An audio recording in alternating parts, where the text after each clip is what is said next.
সুপ্রিয় ষষ্ঠ শ্রেণীর শিক্ষার্থীবৃন্দ, আশা করি তোমরা ভালো আছো। তো তোমাদের অনুশীলনী 1.3 থেকে কথা বলছি। এর আগে কিন্তু আমরা বেশ কয়েকটি ভিডিওতে আমরা প্রায় 7 পর্যন্ত আমরা 6 পর্যন্ত আমরা সমস্যা সমাধান করেছি। আজকে আমরা 7 এবং 8 এই দুটি সমস্যা সমাধান করব। এর আগে কিন্তু বাকিগুলো তোমরা দেখে আসতে পারো। তোমাদের আমার মনে হয় আর কি এই ভিডিওগুলো তোমাদের উপকার হতে পারে।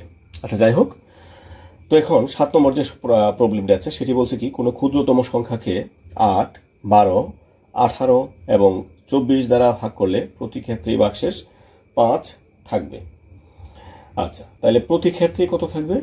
ভাগশেষ থাকবে 5। তাহলে যেহেতু ভাগশেষ 5 থাকবে, তাহলে 5 যদি আমরা বাদ দিয়ে দিই, তাহলে ভাজক আমরা যা দিয়ে ভাগ করব, ভাজক আর ভাগশেষের এই যে 5-এর যে পার্থক্যটা আছে, এই পার্থক্যটা আমরা বের করব।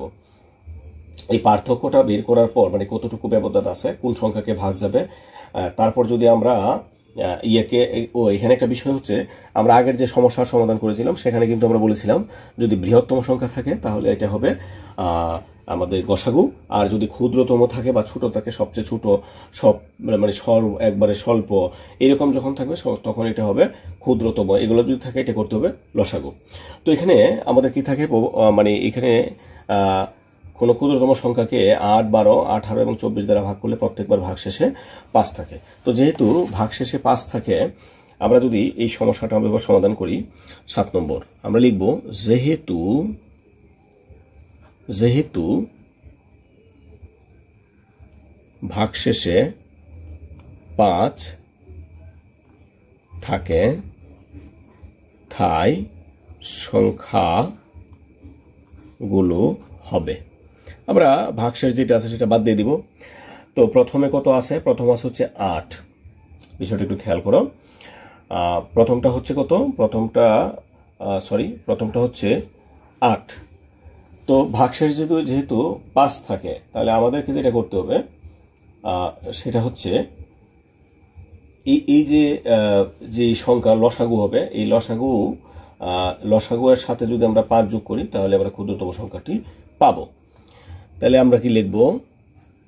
হবে সংখ্যাগুলো, আচ্ছা সংখ্যাগুলো হবে, এখানে আমরা দেখি কত কত আছে এখানে, 8, 12, তারপর 18 ও 24 এর লসাগু এর সাথে 5 এর যোগফল। তো আমাদেরকে আমরা এখন কিভাবে বের করব? আমাদের এখানে যেগুলো আছে এখানে আমরা লিখব এখন 8, 12, 18, 24 এগুলো আমরা লসাগু করব। তো লসাগুর আমরা সংক্ষিপ্ত নিয়মটা জানি। তো এখন এই লসাগুর যদি আমরা সংক্ষিপ্ত নিয়মটা করি তাহলে আমাদের কত হচ্ছে, 2 দ্বারা ভাগ করব, যোগ সংখ্যা আছে, 2 দ্বারা ভাগ করলে কত হবে 4, 6 দুগুণে 12, 9 দুগুণে 18, 12 দুগুণে 24। আবার আমরা 2 দ্বারা ভাগ করি, 2 দুগুণে 4, 3 দুগুণে 6, 9 9 থাকবে, 6 দুগুণে 12। আবার আমরা 2 দ্বারা ভাগ করি, কারণ যোগ সংখ্যা আছে, 2 একে 2, 3 কে যাবে না, 9 কে যাবে না, 3 দুগুণে 6। এবার 3 দ্বারা এটাকে যাবে, এটাকে যাবে, এটাকে যাবে, 3 দ্বারা সবগুলোকে আমরা ভাগ করতে পারবো। তাহলে 3, 1, 1, 3 3 9 আর হচ্ছে 1। এবার কিন্তু আর ভাগ করা যাচ্ছে না। যেহেতু ভাগ করা যাচ্ছে না, তাহলে আমরা এখন যেভাবে করতে পারি, আমরা লিখব সুতরাং নির্ণেয় লসাগু। এটা ময়লা ভরে গেছে। সুতরাং নির্ণেয় লসাগু কত হবে? আমরা সবগুলো গুণ করব। 2 গুণ 2 গুণ 2 গুণ 3, 1 আমি নেব না, তার মানে কত আছে এখানে? 3। এবার যদি আমরা গুণ করি, 2 দুগুণে 4, এখানে কত হচ্ছে আমরা একটু দেখি, আমি এটা 3, এই 3 আর একটা 3 হচ্ছে এটা। তো 2 দুগুণে 4, আচ্ছা 2 দুগুণে 4, 4 দুগুণে 8, 3 এটা 24 আর 3 24 হচ্ছে 72। তো এখন আমাদের এই সংখ্যাটা এই লসাগুর সাথে কি করতে হবে? 5 যোগ করতে হবে। তাহলে আমি লিখব সুতরাং নির্ণেয় ক্ষুদ্রতম সংখ্যা এই 72 এর সাথে 5 যোগ করে দাও, তাহলে কত হবে? 77। এটাই হবে আমাদের উত্তর। তো এটা 7 নম্বর যেটা গেছে 7 নম্বর। আমরা এখন 8 নম্বরটা যদি দেখি, 8 নম্বর প্রশ্নটা আমি নিয়ে আসছি। তো 8 নম্বর প্রশ্নটা এখানে বলা হয়েছে কোনো ক্ষুদ্রতম সংখ্যা দ্বারা, আবার ক্ষুদ্রতম সংখ্যা, তাহলে আমি বুঝতে পারলাম কি যে কি হবে, এখানেও লসাগু করতে হবে। আচ্ছা, সংখ্যাকে যদি আমরা 20, 25, 30, 36 এবং 48 দিয়ে ভাগ করি, তাহলে ভাগ যথাক্রমে 15, 20, 25, 31 ও 43 ভাগশেষ থাকবে। এগুলো ভাগশেষ থাকবে, তাই না? আচ্ছা, তো যেহেতু আমাদের ভাগশেষ থাকে, তাহলে কোন সংখ্যাগুলোর ভাগশেষ থাকবে না আমরা সেটা বের করি। তাইলে আমরা লিখব এখানে কত, 8 নম্বর। একটু বিষয়টা একটু দেখবা। তো 8 নম্বর যে প্রশ্নটা বলা হয়েছে, 8 নম্বর বলছে এখানে প্রদত্ত এখানে কি কি আছে, একটা সংখ্যা রয়েছে যাকে আমরা ভাগ করব। তাইলে এই ভাগ আমরা যদি ভাগ করি, এখানে কি বলছে আমরা একটু দেখি। ভাজক আমরা কত দ্বারা ভাগ করব, 20 দ্বারা, এগুলো দ্বারা ভাগ করব। তাহলে এখানে কি আছে, ভাজক ও আবার কি থাকবে, ভাগশেষ। তাহলে আমরা লিখব ভাজক ও ভাগশেষ এর পার্থক্য। পার্থক্যটা আমরা বের করি। আমরা যখন 20 দ্বারা ভাগ করব, ভাগশেষ থাকবে হচ্ছে 15, তাহলে এটার পার্থক্য কত হচ্ছে 5।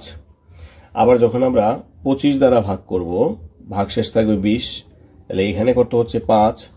আবার যখন 30 দ্বারা ভাগ করব, ভাগশেষ থাকে কত, 31, তাহলে এখানে কত থাকছে 5।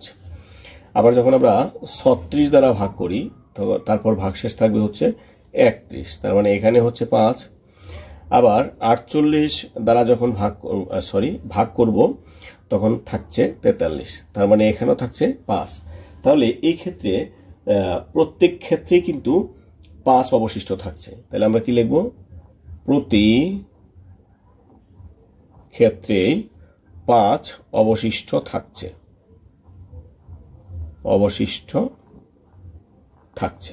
প্রত্যেকটা ক্ষেত্রে কিন্তু অবশিষ্ট 5 আমরা পাই, তাই না? যেহেতু আমরা প্রত্যেক ক্ষেত্রে আমরা 5 অবশিষ্ট পাই, এখন আমাদের যেটা করতে হবে, এই যত দ্বারা আমরা ভাগ করেছিলাম, আমরা কত দ্বারা ভাগ করেছিলাম, 20, তারপর হচ্ছে 25, 30, 36, 48। তাহলে আমরা লিখব এই সংখ্যাগুলো লিখব 20, তারপর হচ্ছে 25, 30, 36 ও 48 এর লসাগু। আমরা এই লসাগু থেকে যদি লসাগু থেকে 5 বিয়োগ করি, 5 বিয়োগ করলেই, ঠিক আছে, লসাগু থেকে 5 বিয়োগ করলেই ক্ষুদ্রতম সংখ্যাটি পাওয়া যাবে,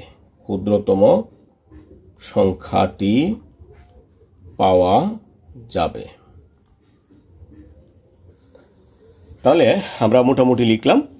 এখন আমরা কি করব, আমরা লিখব এখন কত আছে এখানে, 20, 25, 30, 36, 48। আমরা এই সংখ্যাগুলোকে, 5টা সংখ্যাকে আমরা ভাগ করি। 2 দ্বারা লসাগু করা যাবে। 2 দ্বারা যদি আমরা ভাগ করি, 10, 25 কে যাবে না, তাই 25 আমরা এইভাবে রাখলাম। 30 কে যাবে, 15 দুগুণে 30, 36 কে যাবে, 18 দুগুণে 36, 24 কে যাবে, 48 কে যাবে 24। আবার 2 দ্বারা ভাগ করা যাবে, 5 দুগুণে 10, 25 কে যাবে না, 15 কে যাবে না, 18 কে 9 দুগুণে 18, 24 কে যাবে, 12 দুগুণে 24। তো আবার আমরা দেখি, এটাকে 2 দ্বারা একটাকে যাবে, তাহলে হবে না। 3 দ্বারা এটাকে যাবে, এটাকে যাবে। 3 দ্বারা যদি ভাগ করি, 5-এর 5ই থাকবে, 25-এর 25 থাকবে। 15 কে আমরা 3 দ্বারা ভাগ করলে 3 5-এ 15, 9 কে 3 দ্বারা ভাগ করলে 3 3-কা 9, আর 12 কে 3 দ্বারা ভাগ করলে 4। তো এবার আমরা যেটা দেখব সেটা হচ্ছে, এখন 3 দ্বারা একটাকে যাবে, হবে না, তাহলে 4 দ্বারা ভাগ দেওয়ার প্রশ্ন আসে না। 5 দ্বারা আমরা ভাগ করি, 5 দ্বারা যদি ভাগ করি, 5 একে 5, 5 5-এ 25, 5 একে 5, 3 4। এবার কিন্তু এক একটা ঘন হয়ে গেছে, তাইলে আর ভাগ করা যাবে না। তাহলে আমরা লিখব, সুতরাং নির্ণেয় লসাগু। আমরা সবগুলো গুণ করে ফেলবো। 2 গুণ 2 গুণ 3 গুণ হচ্ছে 5, 1 আমরা গুণ করব না, 5 তারপর হচ্ছে 1 গুণ করব না, 3 গুণ হচ্ছে 4। আমরা এইভাবে গুণ করার পর যেটা হবে সেটা হবে লসাগু। আমরা যদি গুণ করি 2 দুগুণে 4, 3 4 12, 5 12 হচ্ছে 60, এই পর্যন্ত 60। আবার এইদিকে 3 4 12, 5 12 60, তার মানে 60 আর 60 গুণ করব। আমরা 6 এই গুণটা শিখেছিলাম, 0 বাদ 6 6 36 আর হচ্ছে 2 শূন্য, তাহলে কত হচ্ছে এখানে 3600। তাহলে 3600 কি? 3600 হচ্ছে লসাগু। কিন্তু আমাদের প্রশ্নটা ছিল আমাদের লসাগু হবে না, লসাগু থেকে 5 বিয়োগ করতে হবে। তাহলে লিখব সুতরাং নির্ণেয় ক্ষুদ্রতম সংখ্যা, নির্ণেয় ক্ষুদ্রতম সংখ্যা, ক্ষুদ্রতম সংখ্যা এখান থেকে কত হবে? 5 বিয়োগ করতে হবে। এখানে 2000 আবারও ভুল করতেছি, সরি, 3595।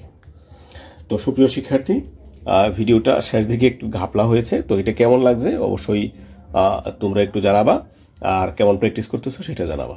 তাহলে আজকে এখানে বিদায় নিচ্ছি, ভালো থেকো সবাই, ধন্যবাদ সবাইকে।